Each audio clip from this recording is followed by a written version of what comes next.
How to Think About Weird Things, Critical Thinking for a New Age by Theodore Schick, Jr., Louis Vaughn. Chapter 2, The Possibility of the Impossible. The trouble with paranormal phenomena is that they're just not normal. It's not simply that they're rare and unusual, which they are. It's that they seem to violate the natural order of things. That's why we sometimes call them supernatural. Their very existence seems to contradict certain fundamental laws that govern the universe. Since these laws define reality for us, anything that violates them appears impossible.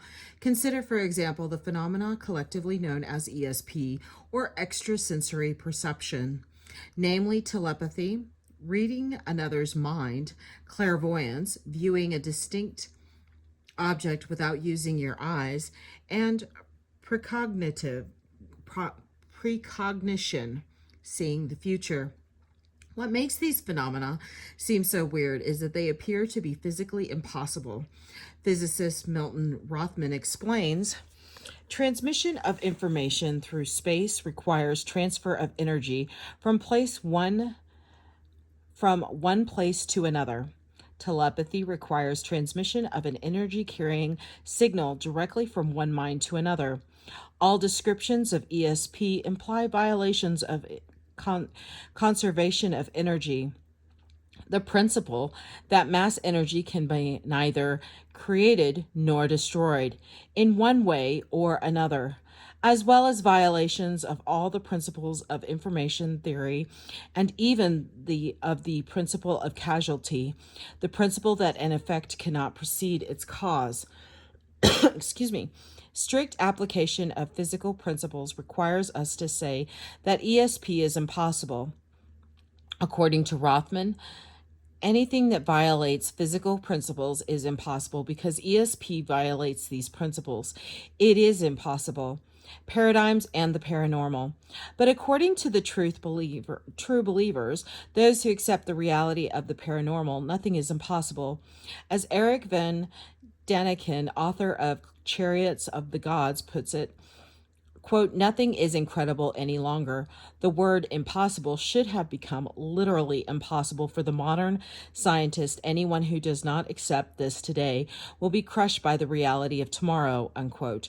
What Von Daniken is referring to here is the fact that many things that scientists once considered impossible are now considered real. The most notorious example is meteorites. For many years, the scientific community dismissed meteorites as impossible. The great chemist Lavoisier, for example, argued that stones couldn't fall from the sky because there were none up there. None, no less a freethinker than Thomas Jefferson, after reading a report by two Harvard professors claiming that to have observed meteorites, remarked, quote, I could more easily believe that two Yankee professors would lie than the stones would fall down from heaven, unquote. The true believers hold that Lavoisier and Jefferson were blinded by science. There was no place in their worldview for stones that fell from the sky.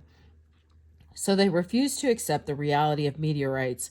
Many of today's scientists say the true believers suffer from a similar myopia. They're unable to see beyond the narrow confines of their pet theories. This defect is a potentially serious one, for it can block scientific development. The historian Thomas Kuhn, in his seminal work, The Structure of Scientific Revolutions, has shown that science advances only by recognizing and dealing with anomalies, phenomena that don't seem to obey known laws. According to Kuhn, all scientific investigations take place within a paradigm or theatrical framework that determines what questions are worth asking and what methods should be used to answer them. From time to time, however, certain phenomena are discovered that don't fit into the established paradigm. That is, they can't be explained by the current theory at first. As in the case of meteorites, the scientific community tries to dismiss or explain away these phenomena. But if no one satisfactory account of them is forthcoming, the scientific community is forced to abandon the old paradigm and adopt a new one. In such a case, the scientific community is said to have undergone a paradigm shift. There have been many paradigm shifts in the past.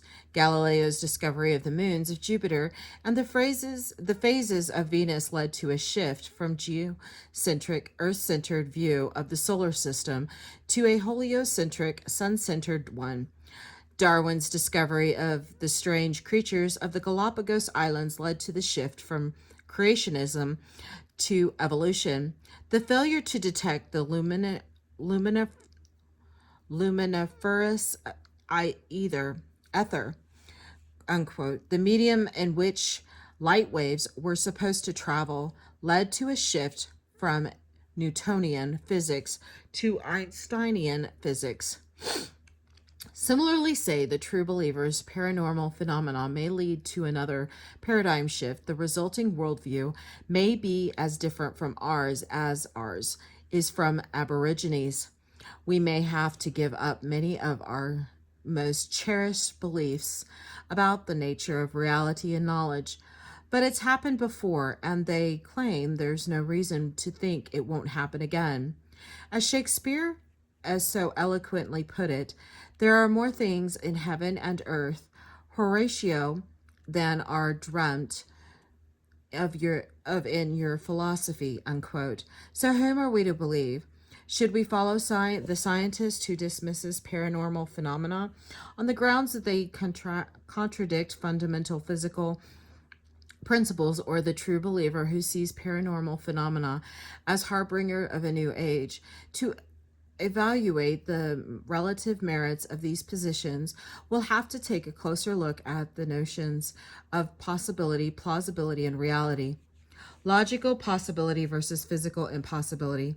Although it's fashionable to claim that anything is possible, such a claim is mistaken. For there are some things that can't possibly be false, and others that can't possibly be true. The former, such as, quote, 2 plus 2 equals 4, quote, all bachelors are unmarried, and red is a color, are called necessary truths, because there are no situations in which they would be false. The latter, such as 2 plus 2 equals 5, all bachelors are married, and red is not a color, are called necessary falsehoods, because there are no situations in which they would be true. The Greek philosopher Aristotle, Plato's pupil, was the first to systemize our knowledge of necessary truths. The most fundamental of them, the ones upon which all other truths rest, are often called laws of thought. They are the law of non-contradiction. Nothing can both have a property and lack it at the same time. For example, nothing can be both round and not round at the same time. The law of identity. Everything is identical to itself. For example, every round thing is a round thing and not something else. The law of excluded middle. For any particular property, everything either has it or lacks it. For example, everything is either round or not round. These principles are called the laws of thought because without them, the thought, as well as communication, would be impossible. In order to think or communicate our thoughts, and sentences must have a specific content, they must be about one thing rather than another. If the law of non-contradiction didn't hold, there would be no way to distinguish one thought or sentence from another. Whatever was true of one would be true of the other. Every claim would be equally true and false. Thus, those who deny the law of non-contradiction can't claim that their position is superior to that of those who accept that law. One of the most effective techniques of refuting a position is known as reductio ad absurdum, reduction to absurdity. If you can show that a position has absurd consequences, you're provided a powerful reason for rejecting it. The consequences of denying the law of non contradiction are about as absurd as they get.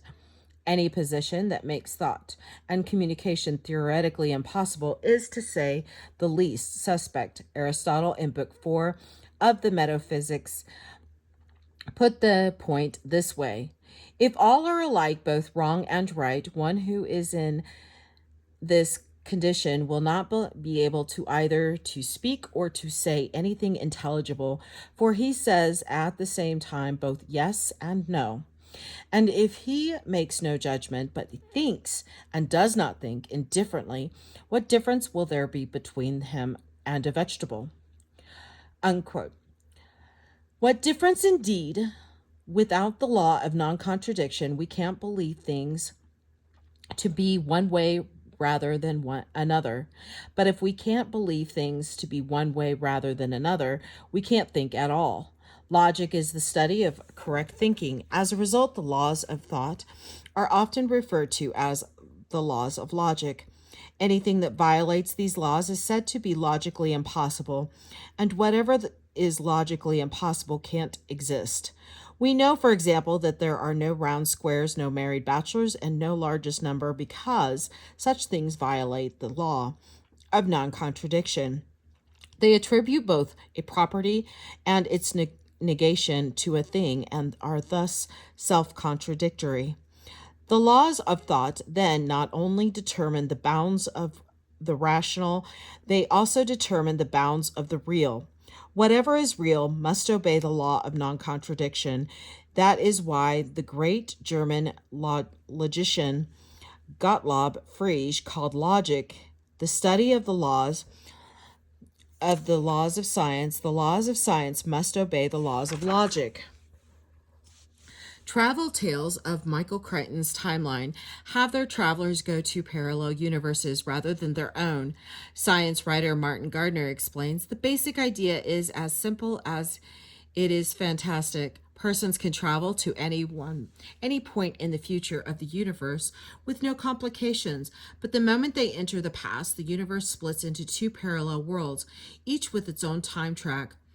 Along one track rolls the world as if no looping had occurred.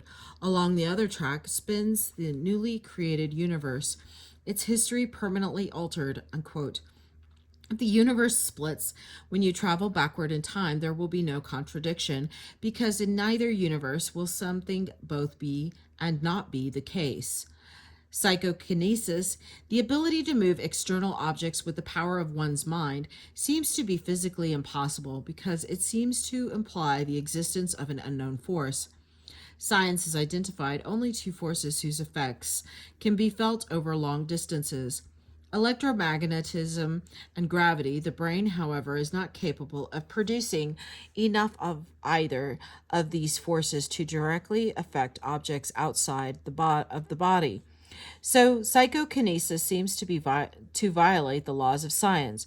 The notion that we have been visited by ancient astronauts or aliens from outer space seems technologically impossible because the amount of energy needed to travel to the stars is astronomical. Mark Mills, project manager for NASA's breakthrough propulsion physics project, has calculated the fuel requirements for interstellar travel using various types of propulsion systems, and invariably they seem beyond our reach. For example, suppose we wanted to deliver a space shuttle size payload to our nearest star in 900 years. If we use conventional chemical rocket fuel, the amount of fuel needed would be greater than the mass of the entire universe. If we used fission power to power our rocket ship, fission is the process that creates atomic bombs, we would need 1 billion supertanker-sized propellant tanks. If we used fusion is the process that creates hydrogen bombs and powers the sun, we would need 1,000 such tanks. If we used antimatter, the most efficient energy source known, we would still need a 10 railway car system car-sized propellant tanks. And these are just the requirements for a one-way trip. They would have to be doubled for a return journey and multiplied many times over if we wanted to make this trip in less time. Interstellar travel then looks to be beyond our technological capabilities for many years to come, if not forever. Contrary to what Van Dyke Daniken would have us believe, it is possible to apply the word impossible things. Some things are logically impossible, others are physically impossible, and still others are technologically impossible. And as Krauss's example of interstellar travel shows, even if something is physically possible, it doesn't necessarily follow that it will ever become actual. The principles that should guide our thinking in these matters, then this is this. Just because something is logically or physically possible doesn't mean that it is or ever will be actual. Here is the impossibility of magic, should you wish to pause and read this.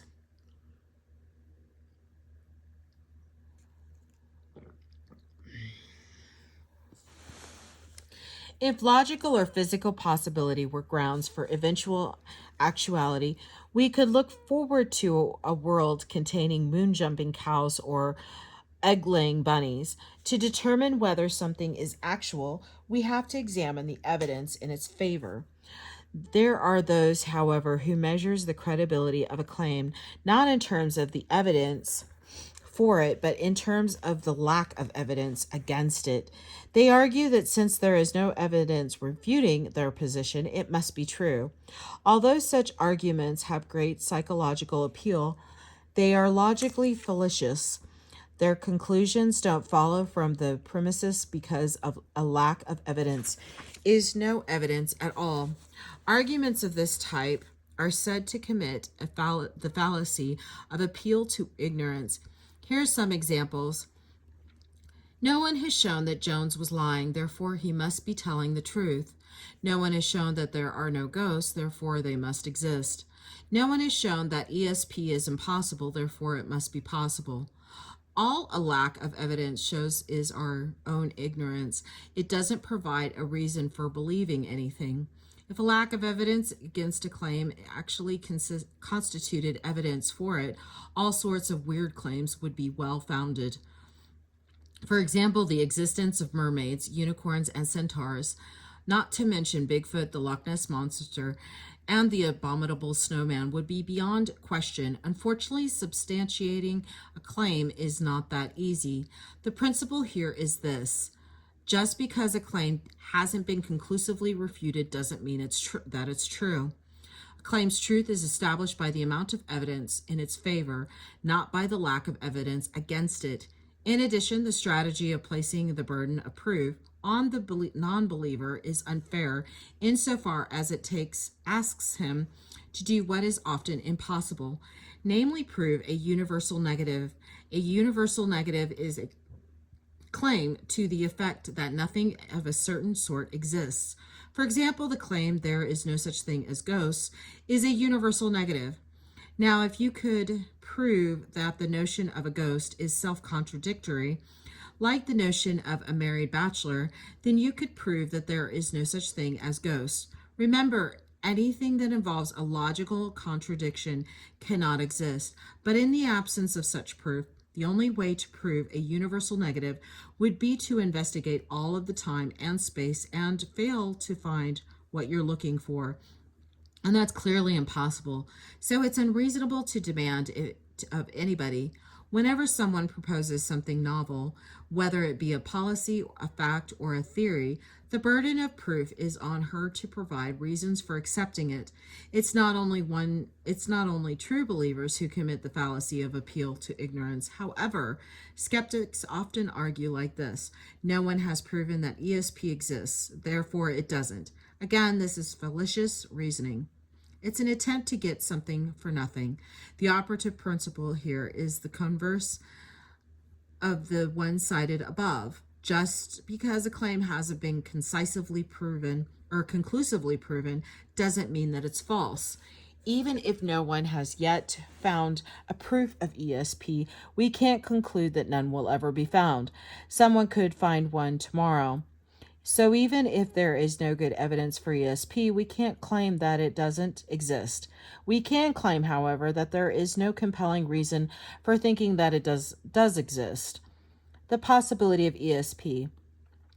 What about the Rothman's claim that ESP is physically impossible? Is it? If so, is investigating it really worth our while?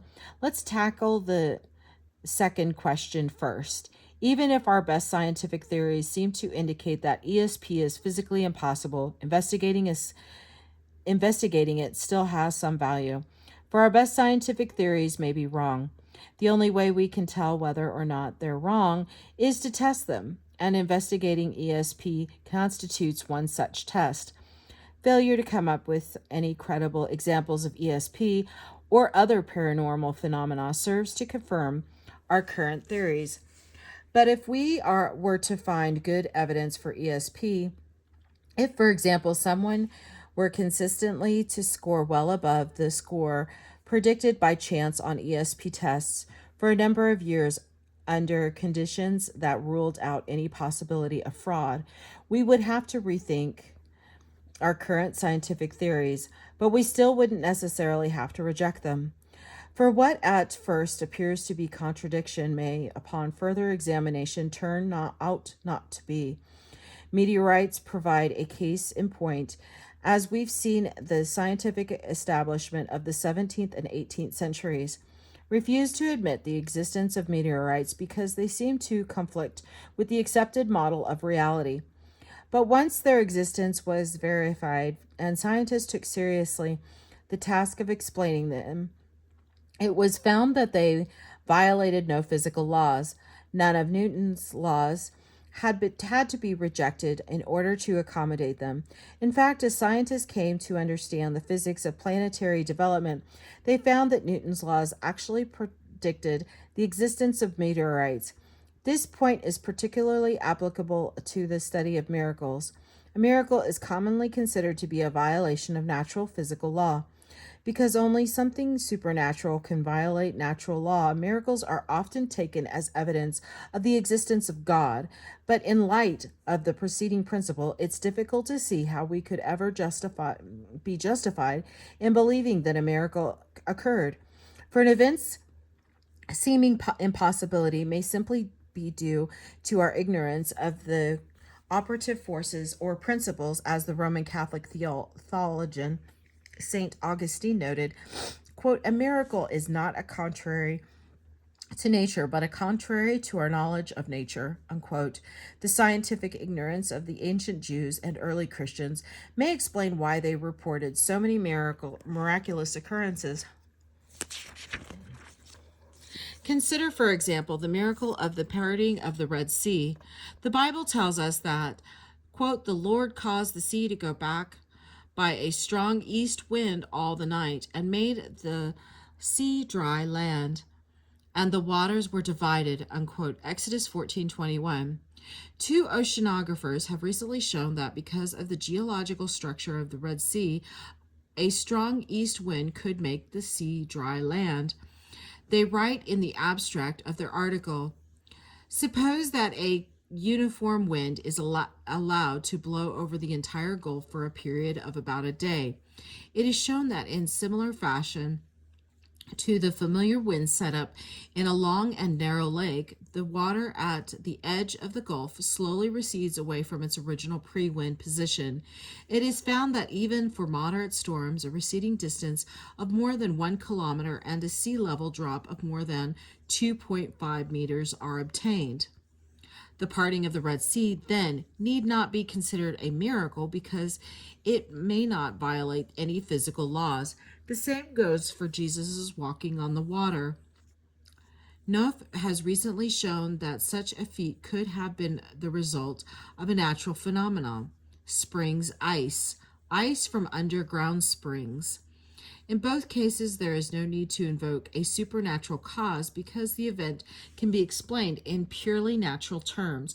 What this example shows that Just because you can't explain something doesn't mean that it's supernatural.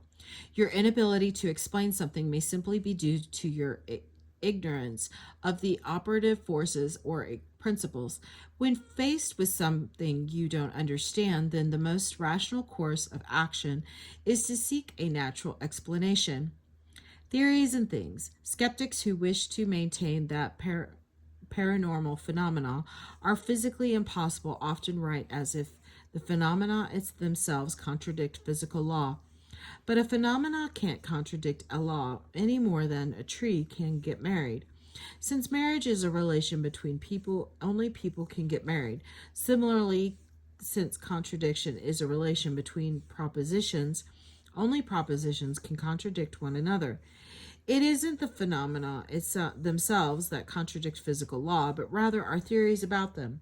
Since these theories may be mistaken, we must approach claims of physical impossibility with extreme caution. The philosopher C.J. Dukas notes that 200 years ago, making one's voice heard all the way across the Atlantic would have seemed physically impossible. People of that time would have assumed that the only way to do so would be to use air as a means of transmission, and air can't carry a message that far. But if you use a telephone wire or radio waves, you can make yourself heard across the Atlantic fairly easily. The seeming impossibility of the feat then was based on a particular theory of what was involved. By changing the theory, the impossibility disappears. Similarly, the seeming impossibility of ESP is based on a particular theory of what is involved. If that theory is mistaken, so may be the claim that ESP is physically impossible. Rothman's claim that ESP is impossible is based on the theory that ESP is a transmission of information from one object to another, and that the information transfer has features like the failure to degrade over distance that violate physical law. If his theory is correct, his claim is justified. If not, it's unfounded. Adrian Doms, a parapsychologist, argues that there is no good reason for believing that ESP signals actually do violate physical law. In the first place, according to Dobbs, there is no evidence that ESP signals don't degrade over distance. We have, he tells us, no systematically compiled data to test whether it has happened as frequently over long distances as over short distances, taking into account the number of occasions when it has been tried experimentally. Second, even electromagnetic signals don't always get weaker the farther they travel. Every experienced operator of radio transmitters, he explains, knows that breakthrough conditions occur sporadically when signals are picked up loud and clear over distances far in excess of those who their transmitters are designed to reach under normal working conditions, unquote. Perhaps the perpetrated cases of long-distance ESP are caused by some such special conditions. Third, even if a signal is picked up over a great distance, it doesn't mean that it has attenuated, for modern radio technology has shown that it is practicable for a receiver to detect exceedingly weak electromagnetic signals, and by using systems of automatic gain control to amplify incoming signals in such a way that both strong and weak signals appear at the output stage of the loudspeaker with subjectively equal audible strengths. Perhaps there's some sort of automatic gain control at work in ESP that so that both weak and strong signals are output at the same level in any case. Contrary to what Rothman would have us believe, the evidence available concerning ESP doesn't rule out a physical explanation. ESP may well be physically impossible, or maybe well be physically possible. Sorry about that. On knowing the future, precognition is even more puzzling than telepathy, because it not only seems to be physically impossible, it also seems to be logically impossible. To recognize Precognize an event is to know what will happen before it actually does. Precognition, then, is a form of fortune telling.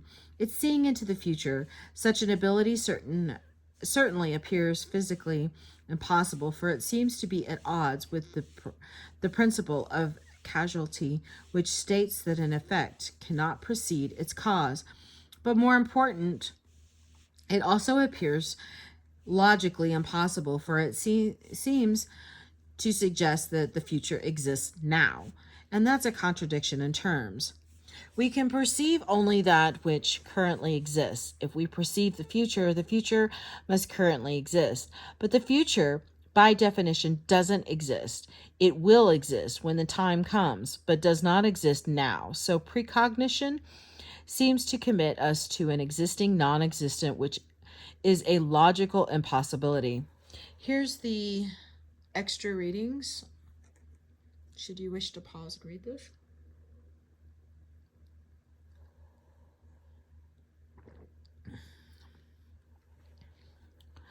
The problem with this view is that there are models of physical reality consistent with all known physical laws, in which the future does exist now.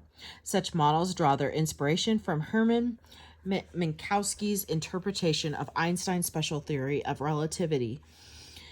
In his special theory of relativity, published in 1905, Einstein showed that the space and time are much more intimately related than anyone had previously thought.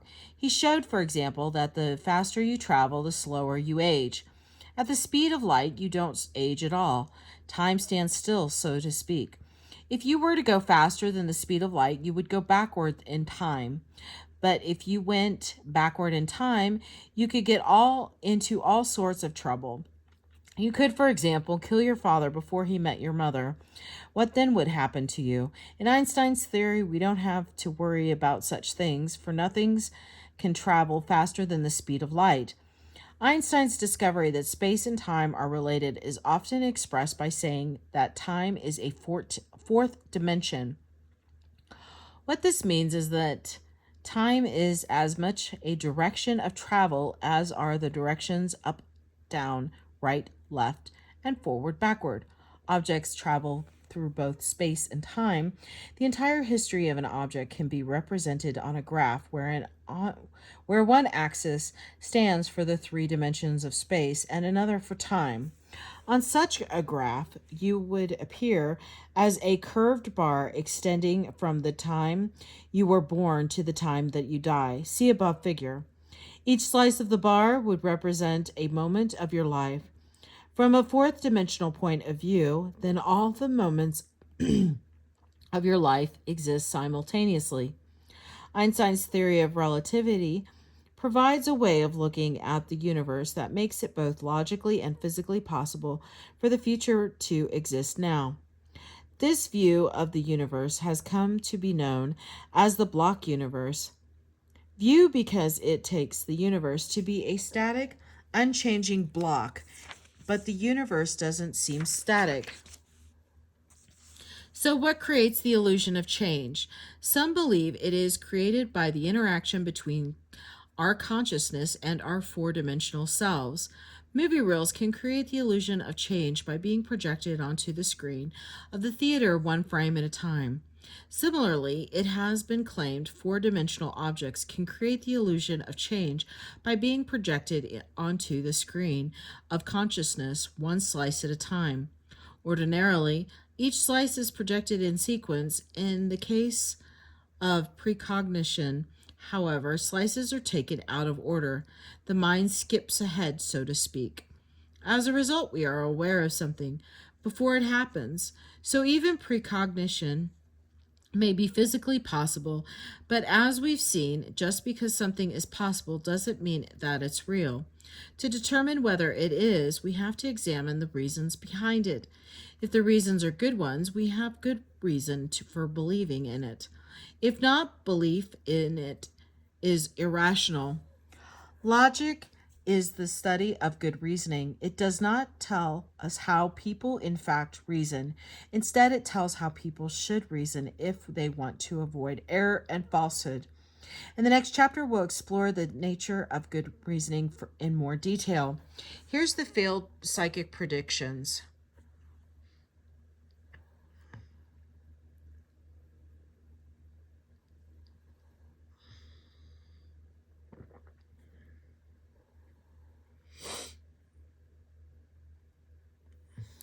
Summary.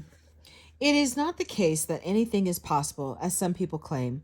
Anything that violates the laws of logic is said to be logically impossible, and whatever is logically impossible can't exist. Such things as round squares and married bachelors are logically impossible, for they attribute to both a property and its negation to a thing, and are therefore self-contradictory. Many extraordinary things, such as ESP, alien abduction, and out of body experiences, are logically possible. They are not self contradictory. But if they violate the laws of science, they are physically impossible.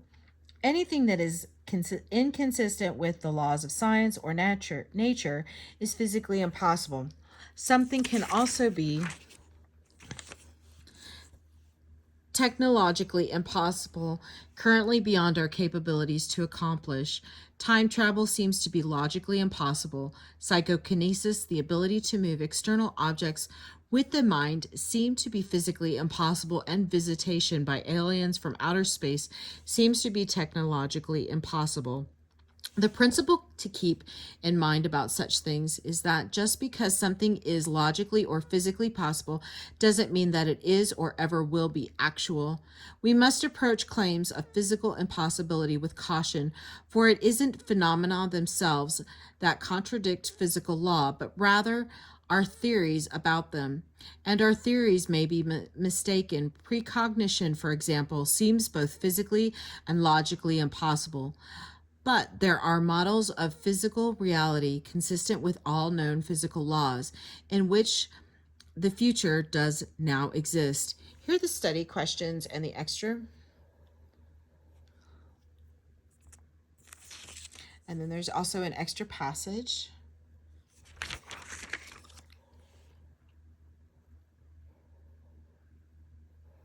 And this is the end of chapter 2. Thank you.